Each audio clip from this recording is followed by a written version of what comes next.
सद्बुद्धि, सन्मार्ग और कार्य का संकल्प देना, अडिग रहे विश्वास तुम पर, ऐसा अंतः कर देना, मेरे हृदय में आने में तुम्हें कोई संकोच न हो। हे गुरुदेव, मुझे नज़रों से दूर कभी न होने देना। हे गुरुदेव, मुझे नज़रों से दूर कभी न होने देना। नमस्कार, गायत्री चिंतन धारा के इस सतत प्रवाह में आप सभी का स्वागत है। मित्रों, आज का विषय थोड़ा अलग है। ईश्वर से कुछ भी मांगने का सही तरीका क्या है? ईश्वर से कुछ भी मांगने का सही तरीका क्या है? क्या मांगे, कैसे मांगे कि हमारी भी इज्जत रहे और भगवान से जो मांग रहे हैं वो मिल भी जाए, है ना? लेकिन दरअसल हम मुसीबत में जब अटक जाते हैं ना, कोई काम हमसे बनता नहीं, तब हमको भगवान की याद आती है।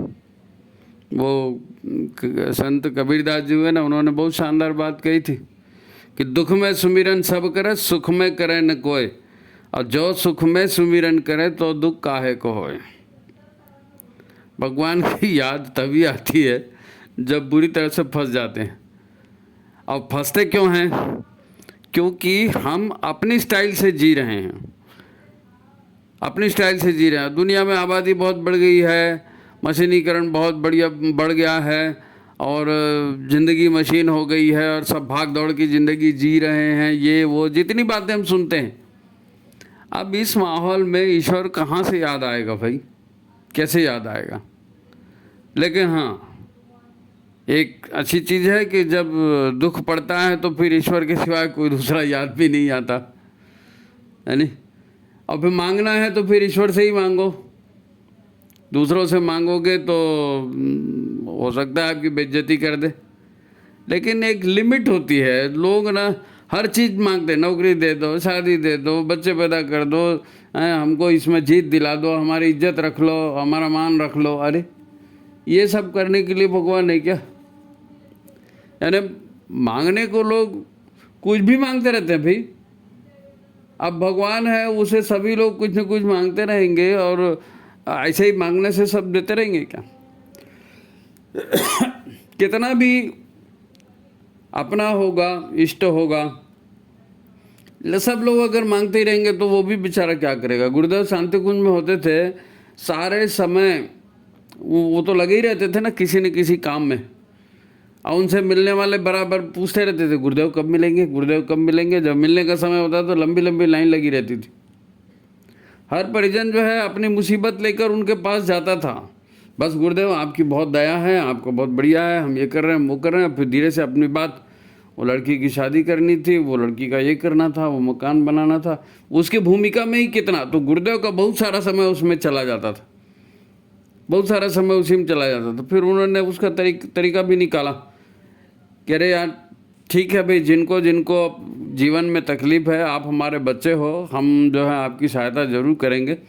आप एक काम करो, उसको कागज़ में लिख लो और अपनी डिमांड जो है सजल श्रद्धा प्रखर प्रज्ञा में वहाँ छोड़ देना। आपका भी समय बचेगा, हमारा भी समय बचेगा, हम दूसरे काम में लगे हैं, वो काम भी हो जाएगा, है नहीं? वो प्राय कहा करते थे कि आपको हम सब कुछ देना चाहते हैं भाई, आप तो हमारे बच्चे हैं। बड़ी बड़ी सिद्धियाँ, बड़ी बड़ी उपलब्धियाँ ये भी दे सकते हैं, पर आपको पात्रता बढ़ानी पड़ेगी उसके लिए।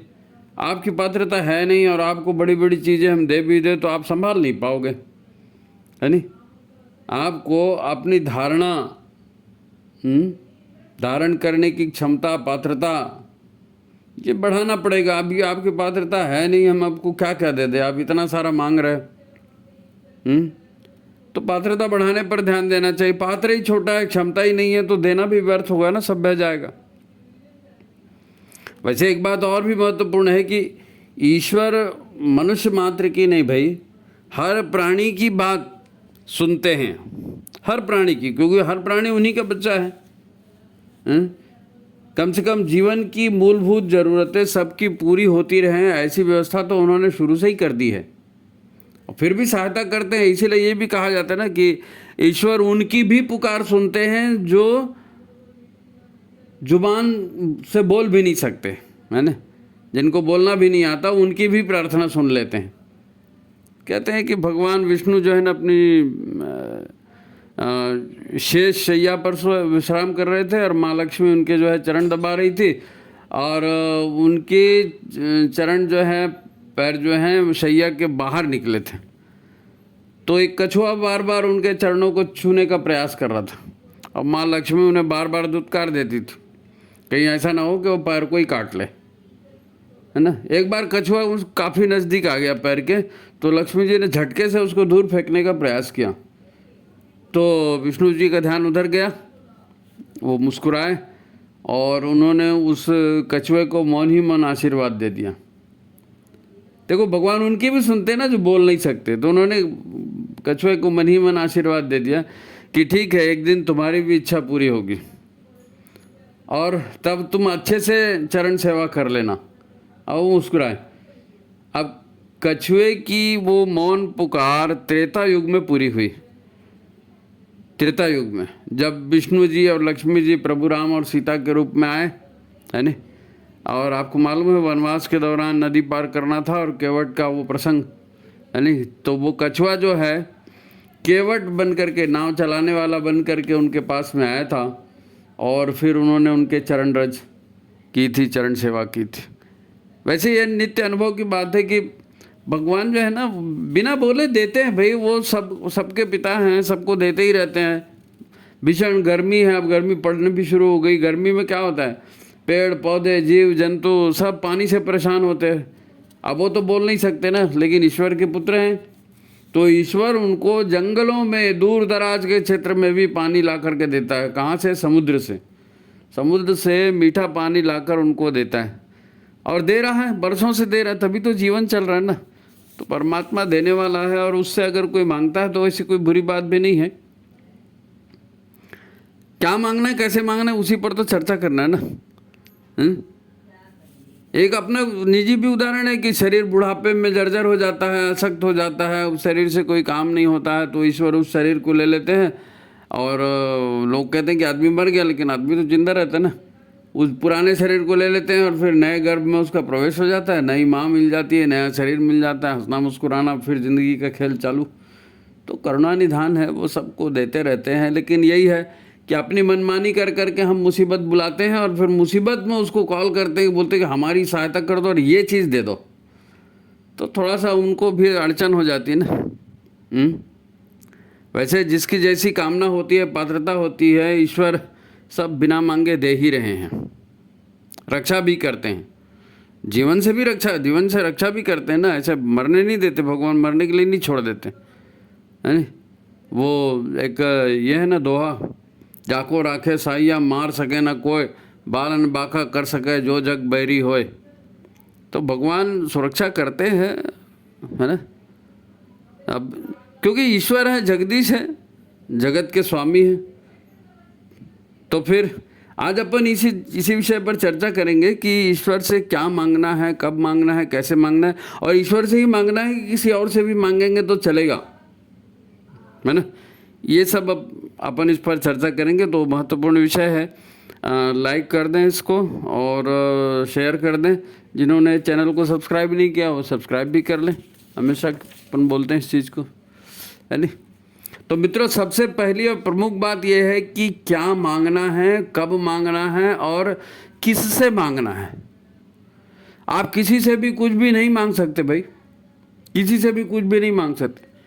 वैसे तो हमने शीर्षक में लिख रखा है कि ईश्वर से कुछ भी मांगने का सही तरीका, पर जिसको जानकारी नहीं होती और जो फंसा होता है, बुरी तरह फंस जाता है, परेशान हो जाता है, तो वो कहीं भी जाता है और किसी के सामने भी हाथ फैला देता है, झोली फैला देता है। लोग मज़ारों पर, मज़ार यानी क्या है, मृत आत्माओं, मृत व्यक्तियों की समाधि है ना, मृत आत्माओं की जगह है वो। भूत प्रेत जिन्न, उनसे भी मांगने पहुंच जाते हैं भाई लोग, कैसे भी कर दो, हमारा भला कर दो, बस अपना भला हो जाए, बाकी भाड़ में जाए दुनिया। भूत प्रेत से भी मांगने के वो पीछे नहीं रहते। देखो बात को समझो, कोई भी चीज़ आपके जीवन से बड़ी नहीं हो सकती। आपके जीवन, उसने आपको फायदा दे दिया तो फंसाएगा भी तो। आप किसी से भी कुछ भी मांगेंगे तो क्या करेंगे, उसकी सेवा करनी पड़ेगी आपको, उसकी पूजा करनी पड़ेगी आपको, उसको भैया दादा बाप बोलना पड़ेगा आपको, उसके तारीफ के गीत गाने पड़ेंगे। इसी को तो भक्ति कहते हैं ना, है?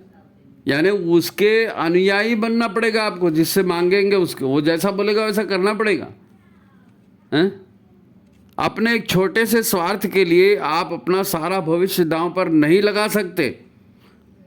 हो सकता है मृत व्यक्तियों की मज़ारों पर रहने वाले बाबा लोग जो हैं तंत्र मंत्र करके और आपकी तात्कालिक कोई समस्या का समाधान कर दें, पर एक बात बिल्कुल सत्य है और इसको हमेशा याद रखना, हमेशा याद रखना, आप देव शक्तियों से दूर होकर तामसिक शक्तियों के प्रभाव क्षेत्र में प्रवेश करेंगे, तामसिक शक्तियों के प्रभाव क्षेत्र में प्रवेश करेंगे और फिर धीरे धीरे उसका असर आपके ऊपर होगा, आपका विश्वास, आपकी धारणा बदल जाएगी।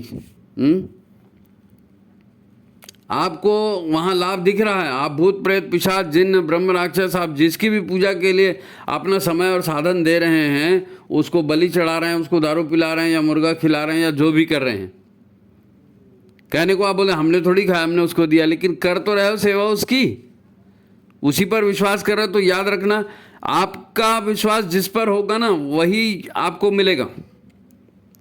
आप भूत प्रेत जिन्न पिशाच उनकी सेवा करेंगे तो मरने के बाद आपको वही योनि मिलने वाली है, वही योनि मिलने वाली है, ये सत्य है। आप जाकर जा पर सत्य से नहीं हूँ ताते मिले न कछु संदेह, बोलते नहीं, जानत तुम्हें तुम्हें भय जाई, तुम उसी को सब कुछ मानोगे तो तुम भी वैसे हो जाओगे। तो प्रकृति का इसलिए अपने जो है ना अंधे स्वार्थ और अधीर मन, अंधे स्वार्थ और अधीर मन की मत सुनो और किसी भी कीमत पर अपने गुरु और अपने इष्ट पर अविश्वास मत करो, है ना। अपने गुरु और अपने इष्ट पर अविश्वास मत करो कि मैंने तो गुरु से मांगा था, इतने दिन हो गया और मेरे को नहीं मिला तो मैंने वो मजार पे जाना शुरू कर दिया। ये एक बिल्कुल गलत बात, आप अपने पूरे जीवन का बाजा बजा रहे हो वहाँ। देखो, धीरज रखना बड़ा महत्वपूर्ण होता है। तामसिक शक्तियाँ आपको कुछ देंगी तो दूसरों से छीन कर देंगी, दूसरों से छीन कर देंगी ना, उनके पास खुद का पावर कहाँ है, वो तो लूट खसोट हिंसा और ये व्यभिचार और इसी तरह की बातें करते हैं। देवी देवता या देव शक्तियाँ या गुरु ये ऐसा नहीं करते, गुरु ऐसा नहीं करते, हैं? अपनी गहरी भाव संवेदना से अपने इष्ट से कुछ मांगे और ना भी मिले, ऐसा नहीं हो सकता, ऐसा नहीं हो सकता। आपके गुरु हैं, आपके इष्ट हैं, आपको कुछ न कुछ तो देंगे। छोटी मोटी चीज़ें तो वो स्वतः ही अपनी ऊर्जा से दे सकते हैं, है ना, अपने पुण्य प्रताप से तुरंत दे सकते हैं। और प्राय ऐसा होता नहीं है कि आप जो भी मांगो वो पूरा पूरा मिल जाए, है नहीं। हम बड़ी बड़ी चीज़ें मांगते हैं, उसके लिए इतनी पुण्य ऊर्जा अपने पास से उनको खर्च करनी पड़ेगी। भाई ये तो जीवन तो ऊर्जा ही है ना, कहीं से आप लाओगे तब तो कहीं दोगे। अब वो तामसिक तो है नहीं कि छीन झपट्टा मार के कहीं से लाएं, वो अपने पास से ही देंगे। तो अब इतना सबको बांटते रहे तो उनकी ऊर्जा वैसे ही खत्म हो जाएगी। अब मांगने वाले इतने सारे होते हैं, सभी को बिल्कुल भाग्य बदल देने वाली बड़ी बड़ी चीज़ें चाहिए। अब अपनी सारी तप ऊर्जा वो यूं ही बिना सामने वाले की पात्रता देखे ऐसे मुफ्त में लुटाते रहेंगे क्या? ऐसा थोड़ी होता है, ऐसे नहीं होता भाई। और ऐसे में कोई अपने भक्त या अनुयायी को परिश्रम से दूर करके मुफ्त खोर और आलसी बनाना नहीं चाहेगा। कोई गुरु नहीं चाहेगा कि उसका शिष्य जो है वो मुफ्त खोर बन जाए, आलसी बन जाए, कामचोर बन जाए, नहीं। अब मुफ्त का मांगना मतलब आपको आदत लग जाएगी ना मांगने की, तो कामचोर बन जाओगे। क्योंकि भक्त या शिष्य भी बेटे जैसा होता है, भक्त या शिष्य भी भगवान के लिए, गुरु के लिए उनके बेटे जैसा होता है। तो वे उस पर कृपा करके उसको सद्बुद्धि के संदेश देते हैं, ज्ञान देते हैं, ज्ञान देते हैं, सद्बुद्धि के संदेश, ताकि वो स्वतः सत्कर्म करे और अपने परिश्रम से प्राप्त करे, अपने परिश्रम से प्राप्त करे। इसीलिए देवी देवताओं से या इष्ट से कुछ मांगने पर प्रायः सद्विचार ही मिलते हैं।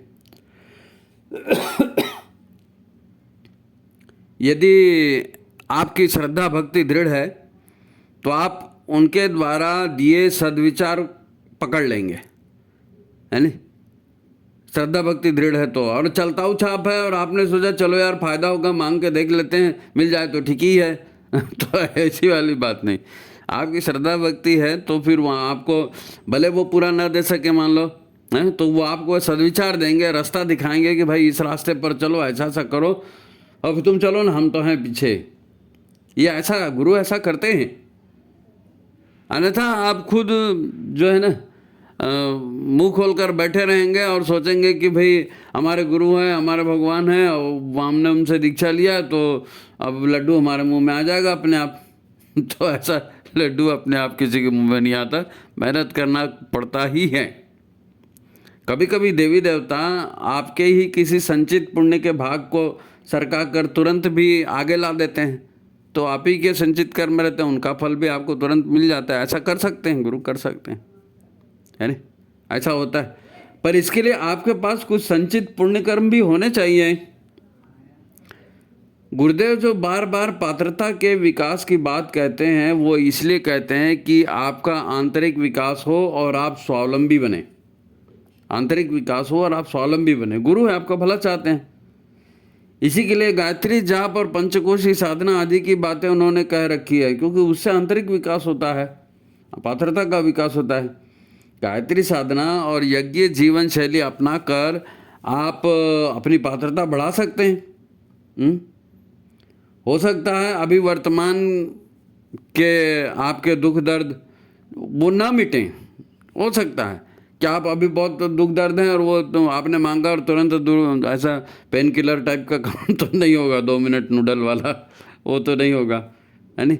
लेकिन भविष्य जरूर सुधरेगा, क्योंकि आपकी साधना बेकार नहीं जाएगी, भविष्य भी तो आपका ही है, वो सुधरेगा। अब जो कर चुके हैं उसके परिणाम तो आएंगे भाई। यह ईश्वरीय विधान भी है कि कर्मों का फल मिलता है। इसीलिए तो गुरु गायत्री और यज्ञ इसका इतना ज़्यादा महत्व होता है, गुरु गायत्री और यज्ञ का इतना महत्व होता है, क्योंकि आप उनके माध्यम से सन्मार्ग पर चल रहे हैं, साधना कर रहे हैं, तो परिणाम भी मिलेगा। कर्म मूल संसार करी राखा, जो जस करहि सो तस फल चाखा, ये कहते हैं ना, है ना। तो फिर पुरुषार्थ के लिए प्रेरणा गुरु देते हैं, है ना, गुरु देते हैं। वैसे भी प्रारंभ में कहा जा चुका है कि मांगना अच्छी बात नहीं है, है ना। मांगने की वृत्ति जो है ये व्यक्ति को परावलंबी बना देती है, बल्कि इससे मनोबल और आत्मविश्वास दोनों कम हो जाते हैं। लेकिन ठीक है, इमरजेंसी में आप मांग रहे हैं तो चलो ठीक है ना। लेकिन आप सद्ज्ञान प्राप्ति का प्रयास करें और सत्कर्मों का प्रयास करें तो आपको गुरु की कृपा जल्दी मिलेगी, है नहीं। आप ज्ञान का उपयोग करें, परिश्रम करें, तो ईश्वर की सहायता खुद ब खुद आती है, क्योंकि पात्रता का विकास होगा ना तो उपलब्धियां अपने आप आएंगी। साधना आप करेंगे, सिद्धियां अपने आप आएंगी। आप सुपात्र बनेंगे तो आपका टारगेट अपने आप आएगा आपके पास। ईश्वर की कृपा काम करने लगती है, उनकी करुणा, उनका प्रेम काम करने लगता है। निठल्ले की सहायता करना ये तो किसी को अच्छा नहीं लगता, उनको भी अच्छा नहीं लगता। आप करोगे निठल्ले की सहायता? आपके पास कोई मांगने आता है तो आप क्या बोलते हो उसका? अरे हाथ पैर ठीक है, चल फिर सकते हो तो कुछ कमा के खाओ। तो गुरु भी वैसे ही बोलते हैं, तो क्या गलत थोड़ी बोलते हैं, है ना। अब आप मुसीबत में फंसे और आपको ऐसा लगता है कि हे भगवान इतना बड़ा दर्द तू ही बचा, तो वो मानसिकता अलग है, फिर वो मानसिकता अलग होती है ना। अब मेहनत भी कर रहे हैं, काम भी नहीं हो रहा है, तो डायरेक्ट मांगने में अच्छा भी नहीं लगता।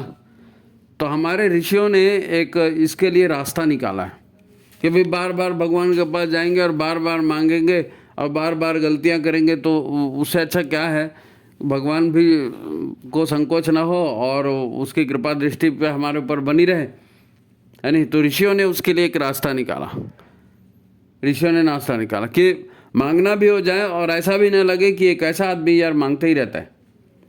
तो ऋषि ने प्रार्थना सिखाई हमको और कहा रोज़ सुबह उठो और भगवान से प्रार्थना करो, असतो माँ सद्गमय, तमसो माँ ज्योतिर्गमय, मृत्योर माँ अमृतम गमय।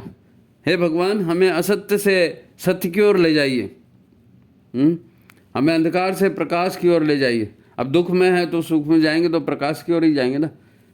आज पीड़ा में है, मृत्यु तुल्य कष्ट पा रहे हैं, तो अच्छे हमारे कष्टों का निवारण हो जाए। तो ये प्रार्थना उन्होंने सिखाई। इसमें आपकी गरिमा भी रह जाती है नहीं? ये गरिमा में मांग है कि हमको थोड़ा सा राह दिखा दीजिए तो आगे हम चल लेंगे।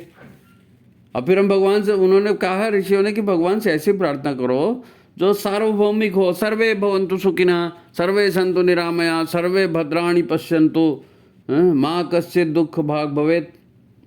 ये भी बढ़िया प्रार्थना है। हे भगवान, हे ईश्वर, सब सुखी हों, सब निर्भय हों, सब अच्छा ही देखें, और किसी को दुख ना हो। अब ईश्वर लोगों को सुखी करेंगे, निर्भय करेंगे, और सबके साथ हमारा भी तो फायदा होगा, हमारे भी दुख दूर होंगे, हमारे भी भय दूर होंगे। तो ये सबके लिए मांगा तो हमारे लिए भी हो जाएगा ना। तो ऋषियों ने बड़ा एक अच्छा कट निकाला, शॉर्टकट निकाला कहना चाहिए आज के शब्दों में, कि किसी को दुख भी ना मिले, और हमें भी, हमारी मांग भी पूरी हो जाए। किसी भी कार्यक्रम में आप देखना, ऋषियों ने जो जो स्टेप जोड़े हैं ना, अब हम यज्ञ करते हैं, पूजा पाठ करते हैं, सब हो जाता है, उसके बाद में अंतिम क्या कहते हैं? अंतिम ये कहते हैं भगवान से मांगते हैं, वो नियम बना दिया भगवान से मांगना है। क्या मांगना है? धर्म की जय हो, अधर्म का नाश हो, प्राणियों में सद्भावना हो, विश्व का कल्याण हो।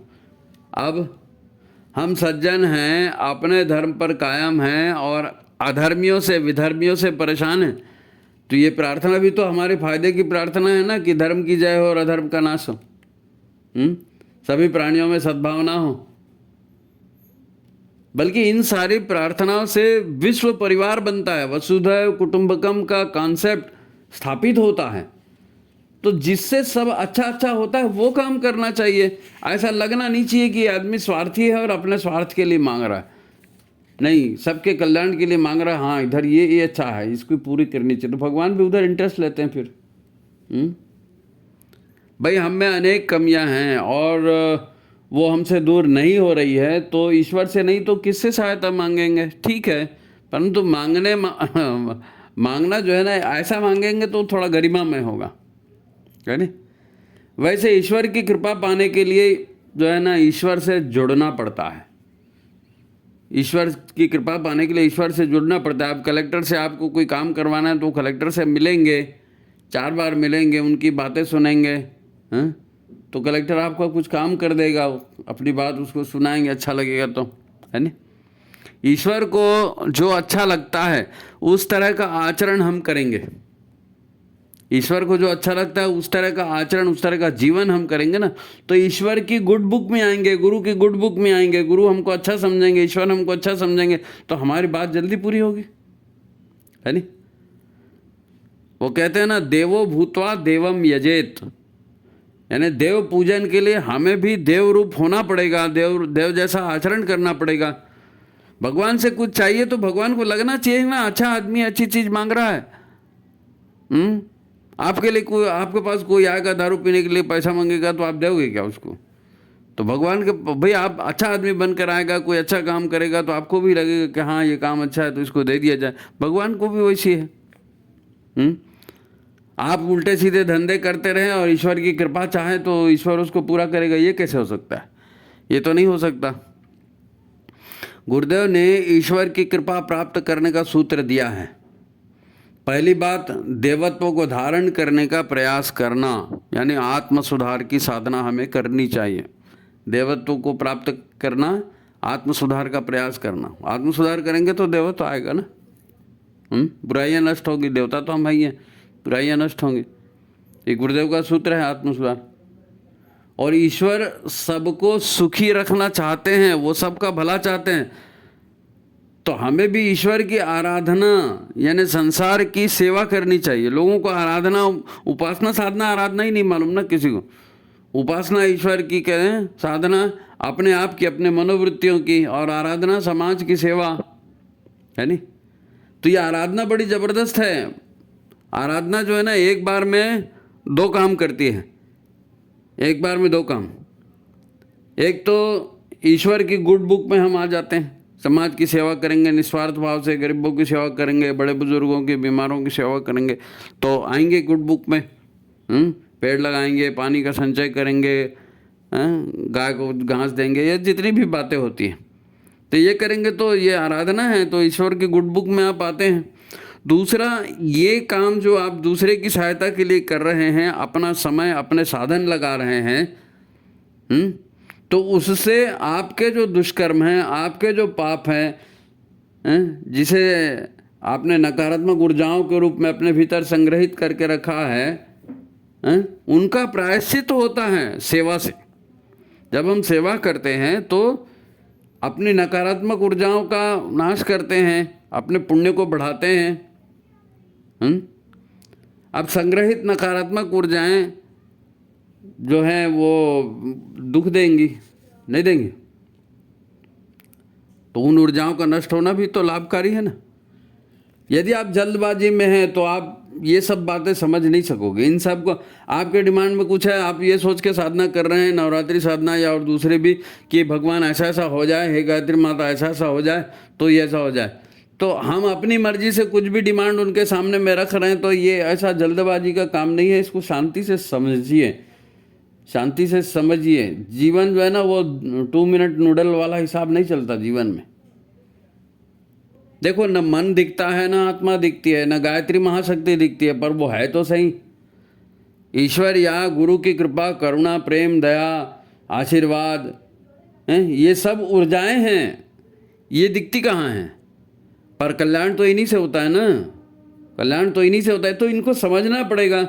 ये को स्कूल कॉलेज में तो कोई समझाएगा नहीं। इसके लिए आपको शांत होकर के और अपने गुरु के बातों का, अपने सत्संग का अर्थ समझना पड़ेगा, उस पर मनन करना पड़ेगा। सत्संग में यही तो बताया जाता है। ऐसे ही आराधना फलित होती है, पर धैर्य रखना पड़ता है। ऐसा तुरंत कुछ नहीं होता, धैर्य रखना पड़ता है। इधर किसी की सेवा की, उधर आपका जो है प्रॉब्लम सॉल्व हो गया, ऐसा नहीं होता। हर बात के लिए समय लगता है, तो धीरज भी आपको रखना पड़ेगा। नहीं, ये भगवान ने हमारा काम नहीं किया, उसकी पूजा करो, उसने नहीं किया, उसकी पूजा करो, और आखिरी में किसी ने कह दिया वो बाबा जी है, वो मजार पे है, वहाँ पर चढ़ जाया करो, तो भूत प्रेत के पास पहुँच जाओ, अपने पूरे जीवन का सत्यानाश करो। वही भूत योनि प्रेत योनि पहुँच जाओगे, क्या मतलब क्या निकला आपको? इतना उतावलापन, इतनी हाय तौबा भी ठीक नहीं है। जीवन बहुत महत्वपूर्ण है और इसको समझ कर जीना है। कोई भी व्यक्ति हो, अब उसकी संगत बुरी हो गई तो एक दिन में उसका परिणाम थोड़ी निकलेगा। बुरी संगत होगी तो उसके धीरे धीरे विचार बुरे हो जाएंगे, धीरे धीरे उसके संस्कार बुरे हो जाएंगे, आदतें बुरी हो जाएंगी, फिर बुरे को ही वो अच्छा मानना शुरू कर देगा। तो बुरा व्यक्ति बनने में, दुखों के संसार में फंसने में भी समय लगता है, भचाक से कुछ नहीं हो जाता। तो जो उपासना, साधना, आराधना के परिणाम है, इनको पाने में भी कुछ तो समय लगेगा। ये जीवन साधना या गायत्री साधना या जो भी आप बोलो, ये व्यक्ति को एक अलग ही दुनिया में लेकर के जाती है। अंतःकरण का परिष्कार बहुत ही अलग चीज़ है एकदम। ठीक है, इसमें समय लगता है तो लगे ना, समय लगता है तो लगे। आपको पास इतना धीरज होना चाहिए। ईश्वर भी तो कई जन्म देता है हमको सुधारने के लिए। सुधर जा बेटा, सुधर जा बेटा, सुधर जा बेटा। कितने बार मर गए, कितने बार जन्म ले लिए। भगवान ने धैर्य रखा, हमको भी धैर्य रखना चाहिए। ठीक है, कोई हमारे कर्म थे, आज कष्ट मिल रहे हैं, तो आज सत्कर्म करो, कल अच्छा भी होगा। हमें सुधारने की जो है प्रतीक्षा करने का, एक धैर्य का ये भी होना चाहिए। अब एक आखिरी बात, ईश्वर से क्या मांगना है, कैसे मांगना है, कब मांगना है, इसकी चर्चा हम कर रहे हैं ना, तो उसमें कह रहे हैं कि एक आखिरी बात, महत्वपूर्ण बात है। क्या हम ईश्वर से सही चीज मांग रहे हैं? क्या हम ईश्वर से सही चीज मांग रहे हैं? कहीं ऐसा तो नहीं कि जहाँ से हमें जीवन की बहुमूल्य उपलब्धियाँ मिल सकती हैं। भाई ईश्वर है, गुरु है, वो तो कुछ भी दे सकते हैं ना, तो वहाँ से बहुमूल्य उपलब्धियाँ मिल सकती हैं। वहीं हम कोई तुच्छ सी चीज़ मांगने के लिए तो नहीं पहुँच गए। क्या आप जानते हैं कि मानव जीवन क्या है और मानव जीवन के लिए महत्वपूर्ण बात क्या है? जो महत्वपूर्ण और बड़ी चीज है उसको मांगे तो बात समझ में आती है। टुच्चू टुच्चू सी चीजें मांग कर क्या मतलब। दरअसल हमारा जीवन के प्रति ज्ञान बहुत सीमित है। हमारा जीवन के प्रति ज्ञान बहुत सीमित है। क्या मांगना है ये भी हमको नहीं मालूम। आज मानव जीवन दुखी है, लोग अस्वस्थ हैं, अतृप्त हैं, अकेलेपन में जी रहे हैं, लोगों की देखा सीखी जी रहे हैं। तो हमारा मन भी उचित अनुचित में भेद नहीं कर पाता उनके साथ साथ रहते हुए। मानवीय इच्छा शक्ति हमको भटकाती है। ये विज्ञापनबाजी जो है ना, ये प्रचार और मीडिया का काम, ये क्या है, ये इच्छाओं को भटकाते हैं ये। जबकि विवेक से आप जुड़ेंगे, प्रज्ञा से आप जुड़ेंगे, दैवी इच्छा या ईश्वरीय योजना से आप जुड़ेंगे, तो उसके अनुकूल आप मांग करेंगे तो वो भी एक गरिमामय बात होती है। दरअसल आज हम जो है ना, आज के एक बड़ा अच्छा शब्द है उसके लिए कि आज हम कैसे जी रहे हैं। तो अभी तक तो हम यही कह रहे थे ना कि आज का जीवन मशीनी जीवन हो गया है, तो लोगों को सोचने समझने का टाइम नहीं है। एक और उसका वो शब्द एक ने प्रयोग किया, मेरे को बड़ा अच्छा लगा कि आजकल हम लोग फाइट एंड फ्लाइट की मोड पर जी रहे हैं। फाइट एंड फ्लाइट, लड़ो और उड़ जाओ। हमने जीवन को जीवन संघर्ष बना दिया है। जीवन संघर्ष नहीं होगा। किससे संघर्ष भाई, किससे संघर्ष। जीवन तो परिश्रम करने के लिए है, उपलब्धियां हासिल करने के लिए है। संघर्ष करना है तो कुरीतियों से, दुर्भावनाओं से संघर्ष करना है नहीं, नकारात्मकता से संघर्ष करना है। और ऐसे फ्लाइट एंड फाइट मोड में जो है ना, शांत कैसे रहेगा आदमी, शांत कैसे रहेगा। इतनी गंभीर बात उसको समझ में कैसे आएगी। हमने इतने अधिक विचार और कामनाएं इतनी अधिक पाल करके रखी हैं कि हमारा जीवन जो है ना फ्लाइट मोड में उड़ रहा है। सब के सब उड़े जा रहे हैं। किसी को ध्यान देने की, सुनने समझने की कोई मतलब टाइम ही नहीं है, बात ही नहीं है। कोई भी शांति से ठीक से विचार करने के मूड में ही नहीं रहता। इसीलिए तो हम भटकते हैं, दुख की गहराइयों में चले जाते हैं। तो बेटर है कि अगर आपने गुरु बनाया है, मार्गदर्शक चुना है, तो उससे यही प्रार्थना करें कि हे भगवान, हे गुरुदेव।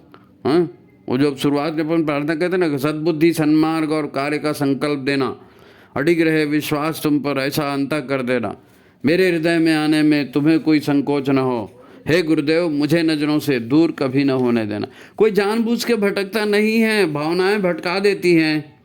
तो जब हम भटक रहे हो तो हे गुरुदेव हमारा संरक्षण करना है, गुरुदेव अपने रास्ते पर हमको चलाना। ये बहुत बढ़िया प्रार्थना है। अपन गीत गाते ना, एक तुम ही आधार सद्गुरु। तो जब सद्गुरु को एक ही आधार माना है तो सद्गुरु की बात माननी चाहिए। उन्होंने जो कहा है वो हमको करते बन जाए, इसके लिए उनका आशीर्वाद मांगना चाहिए। इसके लिए उनका, अरे जो पैदा हुआ है वो शादी भी करेगा भाई, उसके बच्चे भी होंगे और कहीं ना कहीं रहेगा और कहीं कहीं खाना भी खाएगा। तो इन सब चीज़ों के लिए भगवान से थोड़ी मांगना है जी।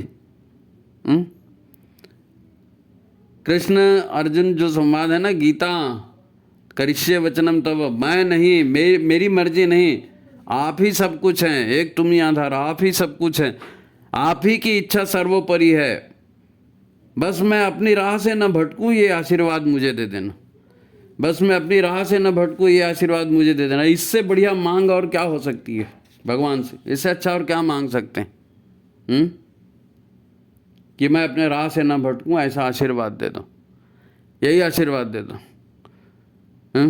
तेरा तुझको अर्पण क्या लागे मेरा, ओम जय जगदीश हरे, है नी। तेरा तुझको अर्पण क्या लागे मेरा। भगवान ये संसार पूरा तुम्हारा है, सब खेल तुम्हारा ही है, मैं मेरा करके मैं मुसीबत पाल रहा हूँ, तो इस मुसीबत से मुझको बचा लो। तेरा तुझको अर्पण क्या लागे मेरा, ओम जय जगदीश हरे।